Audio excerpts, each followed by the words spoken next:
السلام علیکم۔ بات کرنے کے بہانے ہیں بہت، آدمی کس سے مگر بات کرے۔ منہ قلم ساز گلے تازہ تھرکتے پاؤں۔ بات کرنے کے بہانے ہیں بہت، آدمی کس سے مگر بات کرے۔ یہ نون میم راشد صاحب کی ایک طویل نظم کے پہلے دو مصرے ہیں۔ آج کا انسان اکیلا رہ گیا ہے، بات کرنا چاہتا ہے لیکن سننے والا کوئی نہیں۔ پہلے گھروں میں لوگ ایک دوسرے کی سنا کرتے تھے، دوست سنا کرتے تھے۔ اب گھر والے تو کیا، دوست بھی نہیں رہے، اور گھر والے تو ماشاءاللہ پہلے ہی گئے۔ انسان رہ گیا اکیلا، بات کرنے کے بہانے ہیں بہت، آدمی کس سے مگر بات کرے۔ میں سوچ رہا تھا کہ آج کے دور میں اگر کوئی سب سے بڑی نیکی ہے جو انسان ایک دوسرے کے ساتھ کر سکتا ہے بغیر پیسے کی انوالومنٹ کے، ہم سمجھتے ہیں پیسوں سے نیکی ہوتی ہے، وہ ہے ایک دوسرے کو سننا۔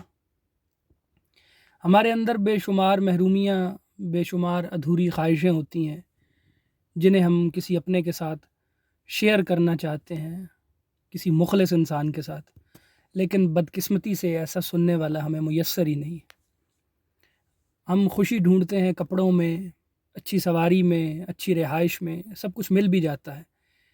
ایک ہالی ووڈ کا ایکٹر ہے جم کیری، وہ کہتا ہے کہ میں چاہتا ہوں کہ انسان کی یہ خواہشیں، جوتی، کپڑا، مکان، رہائش، سواری وغیرہ، یہ سب کچھ پورا ہو تاکہ اسے اس چیز کا ادراک ہو، اسے پتہ چلے کہ یہ سب کچھ نہیں ہے، یعنی یہ سب کچھ ملنے کے بعد بھی بہت کچھ ادھورا رہ جاتا ہے۔ یہ زندگی گزارنی ہے، چاہے آپ کا دل کرے چاہے آپ کا دل نہ کرے، لیکن یہاں آپ کے پاس چوائس نہیں ہے، آپ کو یہ گزارنی پڑے گی۔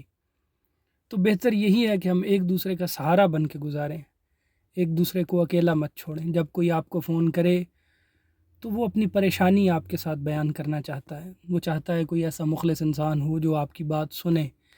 ہمیں کوئی فون کرتا ہے، وہ پریشان ہے، ہم اس کو بجائے تسلی دینے کے، بلکہ تسلی ہی دیتے ہیں، ہم اس کی سنتے نہیں ہیں، اس کے سننے سے پہلے ہی ہم تسلی دینا شروع ہو جاتے ہیں اور اس کو تلقین کرنے لگ جاتے ہیں، یہ کرو، فلاں کو دیکھو، اللہ کا شکر ادا کرو۔ یہ ساری باتیں ٹھیک ہیں، لیکن اس کے اندر ایک بڑھاس ہے، ایک کچھ پنپ رہا ہے، خدا جانے وہ کیا ہے، ہر ایک کی اپنی مجبوریاں اور پریشانیاں ہیں۔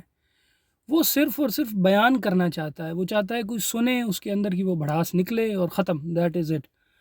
اس سے زیادہ کچھ نہیں۔ ہمیں لمبی دلیلیں نہیں دینی چاہیے، ہمیں لمبی باتیں نہیں کرنی چاہیے، ہمیں صرف جو اس کے اندر ہے وہ سننا چاہیے، اور وہ سننے کے بعد وہ کام ہو جاتا ہے، وہ سکون میں آ جاتا ہے، اور اس کی پریشانی نہ جائے لیکن اس کی بھڑاس نکل جاتی ہے۔ تو پیغام یہ ہے کہ آج کے دور کی سب سے بڑی نیکی، صدقہ جاریہ، یہ ہے کہ آپ کسی کی بات سنیں بغیر مشورہ دیے، مشورے نہیں دینے، دلیلیں نہیں دینی، اسے سب کچھ پتہ ہے، وہ جی رہا ہے، یہ اس بات کی دلیل ہے کہ وہ چیزوں کو سمجھتا ہے اور وہ گزار رہا ہے زندگی اپنی۔ بہرحال سنیں ایک دوسرے کی بات، ایک دوسرے کا سہارا بنے، اور یہی صدقہ ہے۔ خدا حافظ۔